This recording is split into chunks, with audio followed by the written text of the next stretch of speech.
오늘 저희들에게 주시는 하나님의 말씀 디모데전서입니다. 디모데전서 6장 6절로 19절 말씀입니다. 디모데전서 6장 6절에서 19절 말씀, 제가 봉독할 때에 우리 주님의 살아서 역사하시는 음성이 생생하게 들려줄 수 있기를 주님의 이름으로 축원을 드립니다.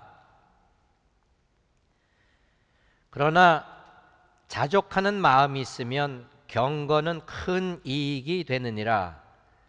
우리가 세상에 아무것도 가지고 온 것이 없음에 또한 아무것도 가지고 가지 못하리니 우리가 먹을 것과 입을 것이 있은즉 족한 줄로 알 것이니라. 부하려 하는 자들은 시험과 올무와 여러 가지 어리석고 해로운 욕심에 떨어지나니 곧 사람으로 파멸과 멸망에 빠지게 하는 것이라. 돈을 사랑함이 일만 악의 뿌리가 되나니 이것을 탐내는 자들은 미혹을 받아 믿음에서 떠나 많은 근심으로써 자기를 찔렀도다. 오직 너 하나님의 사람아, 이것들을 피하고 의와 경건과 믿음과 사랑과 인내와 온유를 따르며 믿음의 선한 싸움을 싸우라. 영생을 취하라. 이를 위하여 내가 부르심을 받았고 많은 증인 앞에서 선한 증언을 하였도다. 만물을 살게 하신 하나님 앞과 본디오 빌라도를 향하여 선한 증언을 하신 그리스도 예수 앞에서 내가 너를 명하노니 우리 주 예수 그리스도께서 나타나실 때까지 흠도 없고 책망받을 것도 없이 이 명령을 지키라. 기약이 이르면 하나님이 그의 나타나심을 보이시리니 하나님은 복되시고 유일하신 주권자이시며 만왕의 왕이시며 만유의 주시요 오직 그에게만 죽지 아니함이 있고 가까이 가지 못할 빛에 거하시고 어떤 사람도 보지 못하였고 또 볼 수 없는 이시니 그에게 존귀와 영원한 권능을 돌릴지어다. 아멘. 내가 이 세대에서 부한 자들을 명하여 마음을 높이지 말고 정함이 없는 재물에 소망을 두지 말고 오직 우리에게 모든 것을 후히 주사 누리게 하시는 하나님께 두며 선을 행하고 선한 사업을 많이 하고 나누어 주기를 좋아하며 너그러운 자가 되게 하라. 이것이 장래에 자기를 위하여 좋은 터를 쌓아 참된 생명을 취하는 것이니라. 하나님의 말씀입니다. 아멘. 할렐루야. 오늘도 살아서 역사하시고 우리 모두를 주님의 예배의 자리에 불러 모아주신 우리 주 예수 그리스도의 이름으로 여러분 모두를 환영하며 문안의 인사를 드립니다. 날씨가 추워지기도 하고 이제는 살얼음인가요? 그렇게 서리가 끼기도 하고 살얼음도 하는 겨울로 점점 다가가는 계절에 육신의 건강함과 영혼의 건강함이 함께 있어지는 축복이 우리 성도님들 모두에게 있어지기를 바랍니다. 오늘 저희들에게 주신 본문은 한 달 전쯤에 우리가 믿음의 선한 싸움을 싸우라, 그런 제목으로 은혜를 나누었던 그런 본문입니다. 오늘은 이 같은 사도 바울의 그 디모데에게 주셨던 본문의 말씀을 가지고 자족하는 마음과 경건함이라는 제목으로 은혜를 나누고자 합니다. 자족하는 마음과 경건함, 그런 제목으로 말씀을 나누길 원합니다.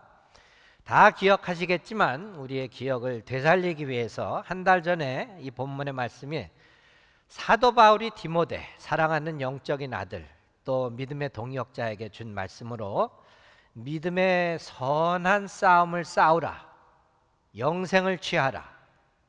믿음의 선한 싸움을 싸우라, 영생을 취하라. 이것을 위하여서 내가 부름을 받았고 많은 증인 앞에서 선한 증언을 하였도다. 결국 우리가 하나님께 부름받고 믿음의 사람이 된 것은 이 세상에서 끝까지 싸워야 할 믿음의 선한 싸움을 싸우고 끝까지 믿음으로 지켜서 영생을 얻게 하는 그것으로 우리 모든 믿는 자들은 부름을 받았다는 것이, 그 부름을 받았듯이 그 믿음의 선한 싸움 가운데 영생을 취한 그러한 구원의 확신의 복음을 끝까지 또 증언을 해야 한다는 것이 우리 앞에 놓여진 사명이요 믿음의 삶이라는 것입니다. 그런데 우리가 이 믿음의 삶, 끝까지 가야 하는 믿음의 경주를 지켜야 할 저희들이 그 삶에 의와 경건과 믿음과 사랑과 인내와 온유함을 우선적으로 따라서 살아야 한다는 것이, 의와 하나님의 의지요, 경건함과 믿음과 사랑과 인내와 온유를 우선적으로 따라서 살아야 하는데, 이 믿음의 삶, 끝까지 가야 할 경주를 끝까지 가지 못하게 하는 그러한 것에 가장 중요한 것, 믿음의 선한 싸움을 싸우게 하지 못하는 것 중에 가장 중요한 것이 바로 우리 마음에 돈에 대한 지나친 사랑과 욕심이라는 것이, 우리가 영적으로 아무리 강하고 아무리 믿음이 좋다고 하더라도 그 하나님께서 원하시는 믿음의 삶을 살지 못하게 하는 그 근본적인 가장 중요한 이유가 우리가 이 세상에 사는 한 돈, 물질, 소유에 대한 지나친 사랑과 욕심이라는 것이, 여러분도 우리가 이 말씀을 잘 이해해야 합니다. 돈이란 것이 쓸데없는 것이 아니죠. 물질적인 것이 전혀 필요 없는 것이 아니에요. 필요하죠. 세상을 살면서 돈과 물질이 풍부할수록 삶이 편안할 수도 있어요. 근데 사도 바울이 분명히 자기가 사랑하는 영적인 아들 디모데에게 평생을 기억하기를 원하는 것은 돈에 대한 지나친 사랑과 지나친 욕심, 그것으로 인하여 일만 악의 뿌리가 된다는 것이에요. 결국 그 지나친 사랑과 지나친 욕심 때문에 죄를 낳게 하시고 죄가 장성하여 사망에 이르게 한다는 것이, 우리를 부르신 그 뜻이 무엇이라 그랬죠? 믿음의 선한 싸움을 싸우고 무엇을 가져요? 영생을 얻게 하는 것이 뜻인데, 결국 그 두 가지를 다 못하게 하는 것이 우리 마음에 가지고 있는 지나친 돈, 물질, 소유에 대한 사랑과 욕심이라는 것이, 오늘 이 말씀이 우리 믿는 자들에게는 굉장히 도전이 될 수가 있습니다. 우리 교회가 이제 2020년을 준비하면서 스튜어십 캠페인이라는 것을 하죠. 그래서 오늘이 두 번째 주일이고, 일부 예배 때는 우리 심혜진 권사님께서 간증도 하시고 또 우리의 물질관에 대한 그런 간증도 하셨는데, 교회에서 많은 성도들에게 이 돈에 대한 얘기하는 거 굉장히 거부감이 많아요. 아이고 목사님 또 오늘 돈 얘기하시네. 근데 여러분도 우리가 믿음의 삶을 살면서 믿음의 선한 싸움을 싸우고 영생을 얻게 하는 것이 우리가 부름을 받게 하신 그 근본적인 목적인데, 그 목적에서 벗어나서 하나님으로부터 멀어지고 사망의 길로 가게 하는 근본적인 이유가 우리 마음에 있는 그 돈과 소유와 물질에 대한 지나친 욕심과 사랑이라는 것이, 그 이유로 해서 성경에 사실은 예수님께서도 가르침 가운데 가장 많은 기록으로 되어 있는 그 가르침이 돈에 대한 것이, 많은 성경학자들이 동일하게 그렇게 이해를 하고 가르치고 있습니다. 그래서 우리가 이 믿음의 삶을 살면서 부르심을 받게 하신 그 근본적인 이유, 영생의 삶을 얻게 하는 그것에 가장 기본적으로 우리가 이해해야 할 것은, 우리 것이라고 내 것이라고 생각하는 모든 것은 사실 누구 것이에요? 하나님 것이다. 한번 따라해 보세요. 우리 것이라고 생각하는 그 모든 것들은 하나님께 속한 것이다. 여러분들 세상에 태어나실 때에 금덩어리 손에 들고 나오신 분 계세요? 세상에 태어날 때 그냥 자그마하지만 집 한 채 들고 나오신 분 계세요? 오늘 사도 바울의 얘기가 그거 아니에요? 우리가 세상에 나올 때 아무것도 가지고 오지 못했듯이 이 세상을 떠날 때에는 결국 아무것도 가지고 가지 못하는 세상인데, 그것으로 인하여 내 마음이 뺏기고 하나님 외에는 다른 신을 섬기지 말라고 하는 계명이 있음에도 불구하고 내 마음이 온통 지나친 사랑과 욕심으로 해서 하나님으로부터 멀어지는 삶을 살게 되는 것이 우리에게는 가장 믿음의 삶 가운데 도전이 되고 시험이 되고 어렵게 되는 그런 삶이라는 것이, 우리 것이라고 생각하는 그 모든 것들은 하나님께 속한 것이다. 그 이해는 바로 무엇인가 하면은 우리가 이 세상에 가지고 있는 모든 것에 대해서 우리의 역할은 선하고 착한 청지기의 역할이라는 것이, stewards, 하나님께서 주신 그것이 돈이든 물질이든 어떤 것이든 소유한 것을 얼마나 청지기의 역할을 잘 해내느냐가 우리에게 중요한 것이지, 내 것을 얼마나 많이 뿔크고 내 것을 얼마나 지키고 내 것을 얼마나 움켜쥐고 있는가에 따라서 나의 믿음의 선한 싸움을 잘 싸우고 영생의 삶을 얻는 것은 아니라는 것이. 그래서 현대신학자 랜디 엘컨이라는 사람이 책을 썼는데 그 제목이 내 돈인가 하나님의 돈인가, 내 돈인가 하나님의 돈인가. 그래서 그 책에 보면은 돈과 소유를 어떻게 다루어야 하는가, 특히 믿음의 사람들은 돈, 물질, 소유 이런 것을 어떻게 다루어야 하는 것이 우리 그리스도인으로서 믿음의 삶의 중심적이라는 것이. 그래서 중간에 여러 가지 말은 이렇게 좀 제하고 그분이 얘기하고자 하는 것은 우리의 그 돈과 소유에 대한 관점이 얼마나 중요한지를 성경은 분명히 가르치고 있다. 그것으로 하는 일들은 영원까지 영향을 끼치기 때문이다. 우리가 세상에서 가지고 있는 것, 돈, 물질, 소유, 이것으로 하는 건 모두가 우리의 삶 가운데 영원까지 영향을 끼친다는 것이에요. 왜? 그것을 잘못 매니지, 청지기 역할을 잘못하게 되면은 믿음의 선한 싸움을 싸우지도 못하고 영원한 생명을 얻지도 못하는 그 결과를 초래하기 때문에 우리는 단지 그냥 돈 몇 푼 가진 거 어느 정도 이걸 가지고 생각을 하겠지만 그것 때문에 우리가 영원까지 그 영향을 받을 수 있다는 것이. 그래서 이 책의 원래 제목이 영어로는 Managing God's Money, 하나님의 돈을 어떻게 우리가 매니지 하느냐, 하나님의 돈을 우리가 얼마나 더 많이 움켜쥐느냐, 그게 아니란 말이에요. 하나님의 돈을, 하나님의 물질을, 하나님의 소유를, 하나님의 세상을 우리는 청지기로서 어떻게 매니지 하느냐, 그것을 주제로 우리에게 가르침을 주고 있다는 것이. 그래서 우리는 사실 하나님의 돈, 물질, 소유의 관리자라는 것이. 우리는 이 선한 싸움을 싸우기에 가장 도전적인 것이, 다시 말씀드리지만 평생을 한번 생각해 보세요. 하나님 것을 내 것이라고 생각하는 그 마음 때문에 항상 어려운 삶을 살아요. 적게 가졌다고 생각하는 사람도, 많게 가졌다고 생각하는 사람도 항상 마음이 불안하고 항상 더 많은 것을 원하고, 이게 하나님 것이고 나는 잘 주시는 대로 그만큼만 매니지를 잘 하면 되는데 그게 내 것이니까 내 걸 어떻게 해보려고 하는 마음 때문에 마음의 평안함을 얻지 못하고 영적으로 자라지 못한다는 것이. 그래서 우리의 믿는 자들의 분명한 물질관, 물질을 어떻게 보느냐는 하나님의 소유를 우리가 얼마나 잘 관리하느냐에 관한 문제이지, 우리가 하나님의 그 하나님 것을 내 것으로 만들어야겠다는 그런 야망과 욕심은 가장 우리의 영적 생활에 어렵다는 것을 기억할 수 있기를 바랍니다.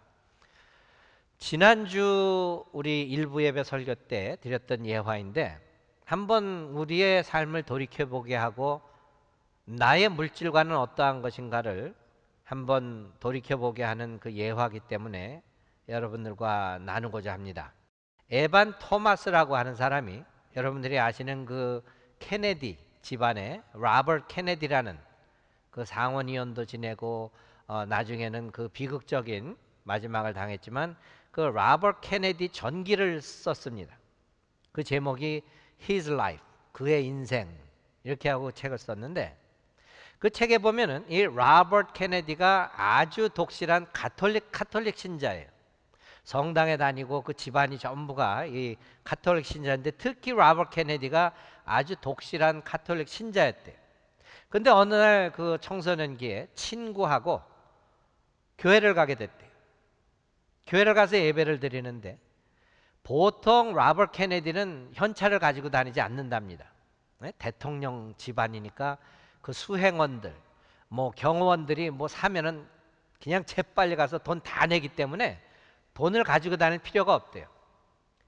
그래서 친구를 따라서 교회 갔는데 헌금 시간이 됐어요. 그 헌금 바구니가 이렇게 돌아오니까 친구가 로버트 케네디는 현찰을 안 가지고 다니는 걸 알고 로버트 케네디 대신에 헌금을 냈다는 거예요.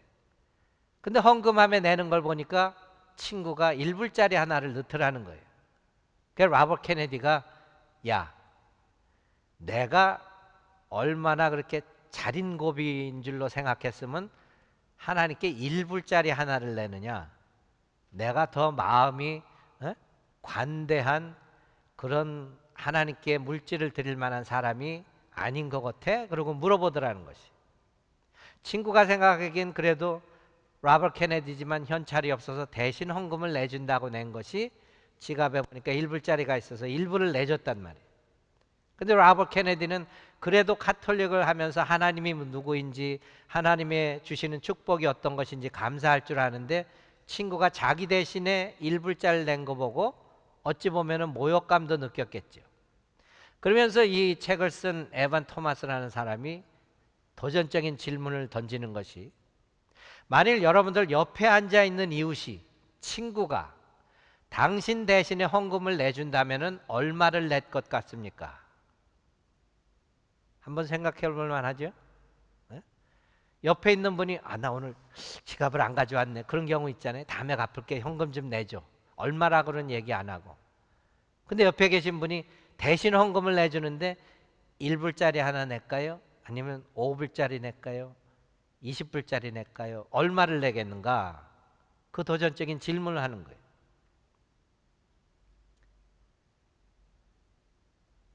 그 예화를 하고 한 주간 동안 그 예화가 계속 머릿속에 있더라고요. 그러면서 생각하면서 우리가 잘 아는 성경 구절 마태복음 6장 3절에 예수님이 뭐라 그러시죠? 너는 구제할 때에 오른손이 하는 일을 왼손이 모르게 하라. 남을 도와주거나 자기가 가진 것을 나눌 때 뭐 광고하고 자랑하고 내가 뭐 이만큼 낸다 무슨 바리새인들 같이 그런 것이 아니요.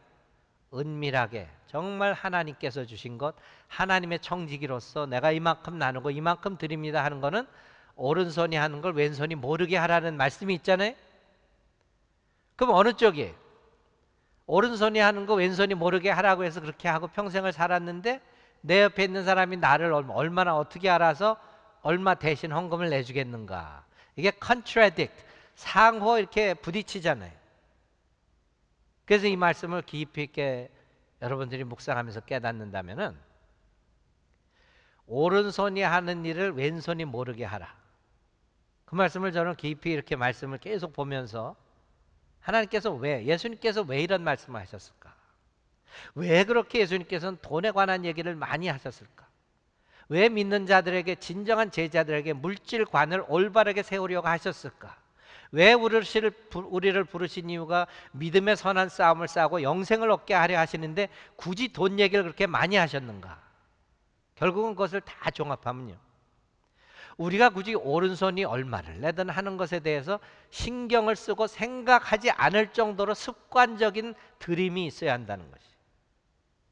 당연한 것, 하나님 것을 하나님께 드리는 것을 자랑할 필요도 없고 내가 이렇게 했다고 뭐 생각하면서 막 그럴 필요가 없다는 것이에요. 믿는 사람들에게 세상에 나올 때 빈손으로 오고 가져갈 수도 없는 것이고 내가 가진 모든 것은 누구 것이에요? 하나님의 것인데 그걸 드리는데 그것이 믿음의 삶에 습관적으로 의뢰의 당연하게 그냥 드리는 것이지 그걸 왼손이 오른손이 오늘 얼마 줬지? 오른손이 오늘은 어떻게 했지? 생각할 필요가 없을 정도로 믿음의 삶은 그 드림과 나눔이 습관이 되어 있어야 한다는 것이에요. 믿음의 실천이라는 것이 바로 그런 뜻이라는 것이에요. 그래서 내 옆 사람이 1불 내면 될까 5불 그 정도가 아니라는 것이. 결국 우리가 물질에 대한 것이 나의 영성이, 신앙이라는 것이 얼마나 자라갈 수 있고 spiritual well-being, 내가 영적으로 얼마나 잘 훈련이 되어 있고 잘 실천을 하고 살아가는가가 나타나는 것이 물질에 대한 것이라는 것을 저희들에게 가르쳐주고 있습니다. 그래서 우리에게 구제와 나누는 것이 아주 자연스럽게 익숙해진 그냥 믿음의 삶의 모습이지, 드릴 때마다 지갑 찢어서 제일 조그만 게 제일 큰 게 그럴 필요가 없다는 것이.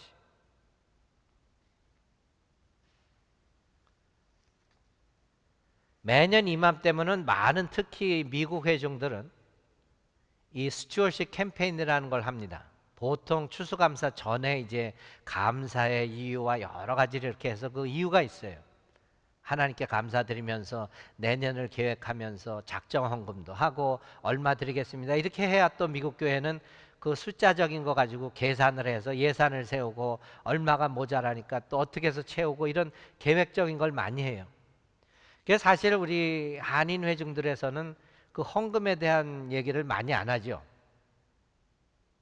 보통 문화적으로도 또 전통적으로도 신앙적으로도 다른 그런 실천의 모습이 있기 때문에 우리 한인 회중들에서는 그렇게 뭐 스튜어십 캠페인이다 해서 뭐 몇 주간을 막 그냥 돈 얘기하고 그러진 않지만은 미국 회중들에는 그게 굉장히 중요한 1년 살림살이 중에 아마 가장 중요한 그런 프로그램 중에 하나입니다.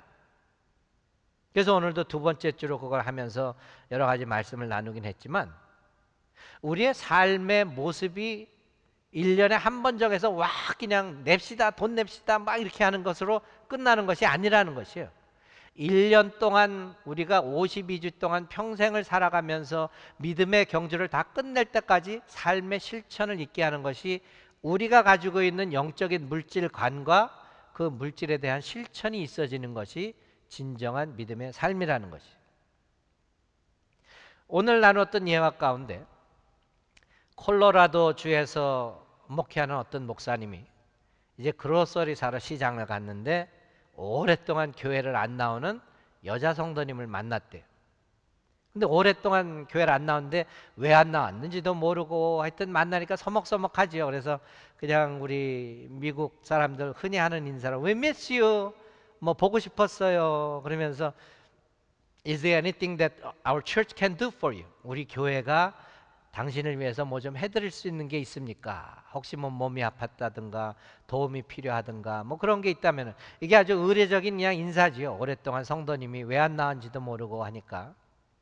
그때 이 여자 성도님이 목사님한테 그러더래요. 예, 교회가 나를 위해서 꼭 해줄 게 있습니다. 그래서 그게 뭡니까? 그럼 목사님이 물어봤더니 Stop asking for money all the time. 그러니까 교회에서 계속 뭐 헌금합시다, 작정 헌금합시다, 스튜어십 캠페인 하니까 하고 편지도 내보내고 그러잖아요. 제발 돈 얘기 좀 그만하라는 것이. 그러니까 목사님이 당황하게 되잖아요. 뭐라고 그 시장에서 장보다 말고 대답을 하겠어요. 그래서 집에 와서 한 주간 동안 그 대답을 생각하고, 야 그렇게 교인들한테 부담이 되는가, 이게 어떻게 대답을 해야 하는가 하다가 그 다음 주 설교에 그 자기가 낸 결론을 얘기를 했다는 것이. 그래서 뭐 누굴 만나서 뭐 그런 얘기는 빼고 물질관에 대해서 설명하면서 이 목사님은 이렇게 대답을 했다는 거예요. 이 교회가 계속해서 매년 특별히 스튜어십 캠페인을 위해서 성도들에게 헌금합시다, 더 많이 합시다 이러는데 나는 그런 교회를 담임할 수 있어서 너무 감사합니다 그러더래요. 이거 잘못 들으면 굉장히 오해할 수 있죠. 예? 교회에서 계속 성도들한테 헌금합시다, 더 많이 합시다 그런 교회에서 목사님은 아주 감사하다는 것이. 그 왜 그런가 그 이유를 다는데, 여러분들 내가 어떤 교회 이야기를 들었는데 그 교회는 성도님들한테 헌금하라고 한마디도 안 한대요. 왜? 돈이 필요 없는 교회래요. 어느 교회인지 가르쳐 드릴까요 여러분들? 돈이 필요 없는 교회. 그래서 왜 그런가 설명을 하는데, 모든 걸 성도님들이 나누어서 한대요. 순서를 정해서. 주보 만드는 것도 성도들이 다 시간 내서 와서 하고, 친교할 때 밥도 성도들이 다 교대로 와서 하고, 심지어 설교도 교인들이 다 나누어서 하고, 뭐 선교도 선교사한테 돈 안 보내고 교인들이 나눠서 다 선교 가서 뭐 한 달이고 1년이고 있다 오고 모든 걸 그렇게 한대. 특히 여름에는 아주 그냥 뭐 복장이 자유스럽대요. 속옷이 다 보일 정도로. 왜? 에어컨을 안 켜니까 전기세가 안 들어간대. 겨울에는 그냥 막 뚱땡이 같이 이렇게 끼어 입고 온대. 세 겹, 네 겹. 왜? 성전에 히터를 안 틀어놓는데. 저녁에는 뭐 만나지도 않고 전기세 들어가니까. 낮에 햇빛 있을 때만 예배드리고. 그러니까 교회 돈이 들어갈 게 없어. 그래도 기본 요금이라는 게 있잖아요. 그거는 교회를 세줘서 그냥 들어오는 헌금과 그 수입 가지고 교회를 운영한다는 거지. 아, 여러분들, 야, 나도 그런 교회 다니고 싶어 하는 분 계셔요. 그러면서 목사님 결론적으로 하는 말씀이, 과연 그런 교회가 교회입니까? 그냥 돌아가면서 교회가 그냥 문 열고 자기들끼리 운영할 수 있는 정도지. 그래서 그 목사님이 왜 나는 항상 성도들에게 헌금하기를 원하고 돈이 들어가는 교회 섬기는 걸 감사하는가 하면은 we are doing something. 그 헌금을 가지고 무언가를 하고 we are going somewhere. 어떤 목표를 가지고 그 목표를 향해서 가고 날마다 높은 곳으로 가며 we are changing somebody's life. 누군가의 인생을 바꾸는 선교와 사역을 한다는 것이. 때로는 우리가 믿음의 열매라는 것 숫자로밖에는 나타낼 수가 없어요. 그 지난주에 우리 재정부장이 이렇게 스튜어십 캠페인 시작하면서 몇 가지 miracles everywhere, 하나님의 기적의 역사는 어디 세상 어디서나 찾을 수 있다는 것이에요. 그런데 금년에는 그 주제가 especially here, 이곳에 이 자리에 하나님의 기적이 나타나는 것을 재정부장도 자기도 경험한 것을 몇 가지 나눴잖아요. 절대로 여러분들 숫자적인 거라고 해서 그것으로 잘못 오해하지 마세요. 그런데 때로는 우리 믿음의 결과, 믿음의 열매, 그 사역의 열매가 눈에 보여지지 않는 것들을 보일 수 있게 하는 것이 숫자일 수밖에 없을 때가 있어요. 그래서 우리 미국 회중 성도님들도 제 개인적으로도 왔지만은 처음에 와서 뭐 여기서 칠드런 타임이라고 애들한테 설교할 때 뭐 몇 명 안 됐잖아요.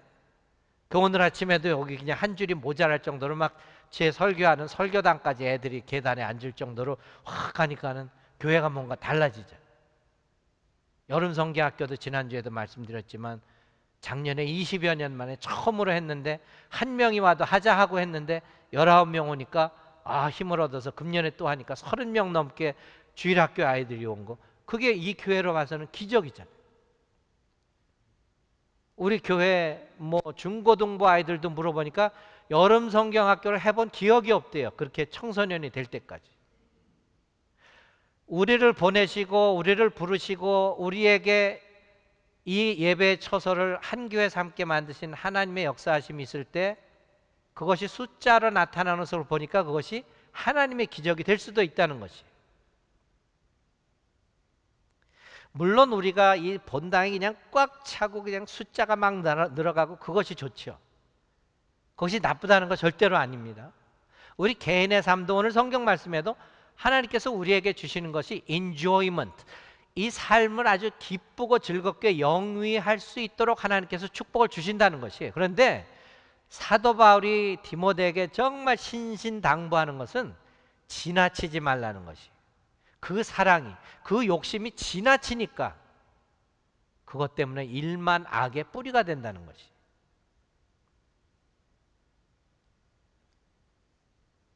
우리가 믿음의 삶을 살면서 정말 선한 싸움을 다 싸우고 우리를 부르신 영생의 삶을 살기 위하여서 물질에 대한 관점을 올바로 가질 때에 우리 하나님께서 허락하시는 그 기적과 우리의 삶에 내리신 축복하심은 우리가 계산할 수도 상상할 수 없다는 것이 많이 증명이 되어 있습니다.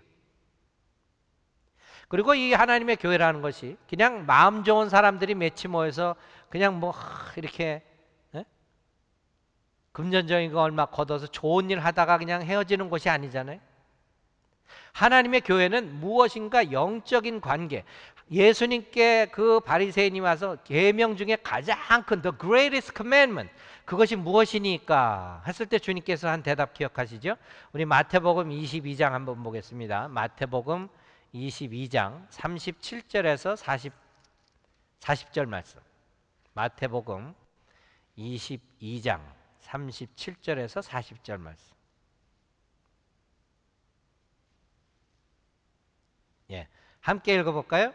예수께서 이르시되 내 마음을 다하고 목숨을 다하고 뜻을 다하여 주 너의 하나님을 사랑하라 하셨으니 이것이 크고 첫째 되는 계명이요 둘째도 그와 같으니 내 이웃을 내 자신같이 사랑하라 하셨으니 이 두 계명이 온 율법과 선지자의 강령이니라. 아멘. 결국 우리가 교회 헌금을 하고 물질적인 것을 나누고 이웃을 돕는다는 것, 그것이 우리가 단지 가지고 있는 돈과 물질과 소유에 대한 것만이 아니라는 것을 오늘 이 마태복음 기자는 이 말씀을 통해서 저희들에게 주고 있는 것이에요. 우리가 살아가는 모든 믿음의 삶에 지켜야 할 가장 큰 계명, 첫째 되는 계명은 내 마음을 다하고 목숨을 다하고 뜻을 다하여 주여 너의 하나님을 사랑하라. 그 사랑.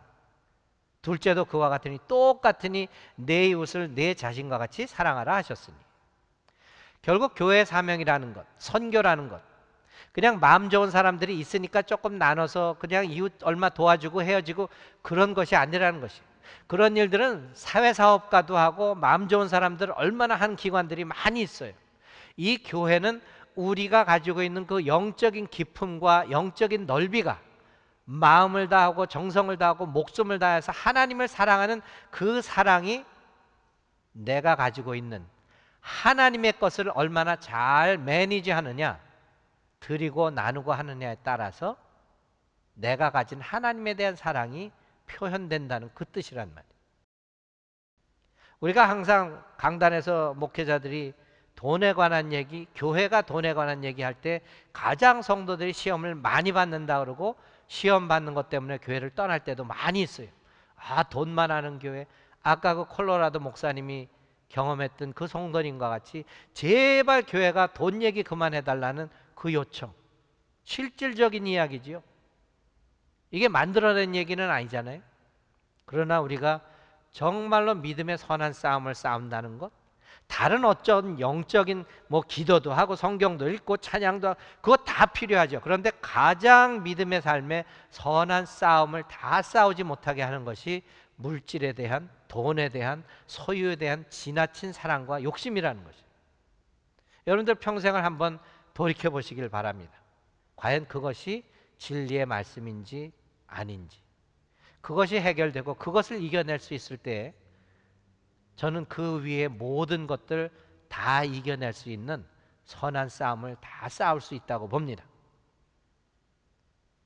오늘 그래서 디모데전서 주신 본문 말씀 17절 19절 말씀을 다시 보면은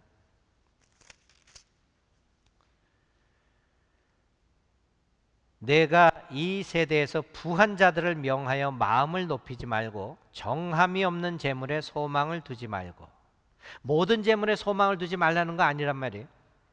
깨끗함이 없는 정당한 방법이 아닌 그런 재물에 소망을 두지 말고 오직 우리에게 모든 것을 후히 주사 누리게 하시는 하나님께 두며 이것으로만으로도 자족할 수 있기를 바란다는 것이, 디모데야, 하나님께서 너에게 후하게 주시는 하나님이시고 그것을 인조이하게 하시는 하나님인데 그냥 겨우겨우 생명 유지하느라고 껄떡껄떡 survive, 그 정도가 아니라는 것이. 그러기에 우리가 어떤 경우에는 부에 처할지라도 비천할지라도 자족하는 그 일체의 비결을 가지고 하나님이 원하시는 경건함에 이루어야 하는 것이 믿음의 삶의 온전한 자세라는 것을 다시 한번 깨달을 수 있기를 바랍니다. 그래서 18절 말씀에 보니까 선을 행하고 선한 사업을 많이 하고 나누어 주기를 좋아하며 너그러운 자가 되게 하라. 이것이 장래에 자기를 위하여 좋은 터를 쌓아 참된 생명을 취하는 것이니라. 선을 행하고 선한 사업을 많이 하고 나누어 주기를 좋아하고 너그러운 자가 되게 하라는 것, 그것이 하나님의 교회의 진정한 모습이요, 그러한 교회적인 삶을 살아갈 때에 참된 생명을 취하게 하는 것이라는 것을 분명히 저희들에게 가르치고 있습니다. 그래서 우리가 이 돈이라는 것, 물질이라는 것, 소유라는 것 단지 눈에 보여지는 그것이 아니요, 우리의 영적인 깊음과 넓음을 더 자라게 하시는 하나님의 은혜인 줄로 알고, 믿음의 눈으로 볼 수 있는 물질관, 그 물질관이 실천되어서 첫째로 선한 싸움을, 우리 싸움은 이기느라고 하는 것입니다. 더군다나 이 영적인 싸움은 질 수가 없는 싸움이에요. 선한 싸움을 다 싸우라. 두 번째로는 자족하는 마음으로 주님의 경건함을 이루자. 셋째로는 우리의 참된 생명은 하나님 나라의 삶을 오늘도 내일도 영원까지 사는 것이라는 것을 기억하시면서 돈에 대한, 물질에 대한, 소유에 대한 지나친 사랑과 욕심 없이 오직 하나님께 부름받은 자들로서 믿음의 선한 싸움을 다 싸우고 승리하는 저와 여러분들이 되시기를 우리 주 예수 그리스도의 이름으로 축원합니다.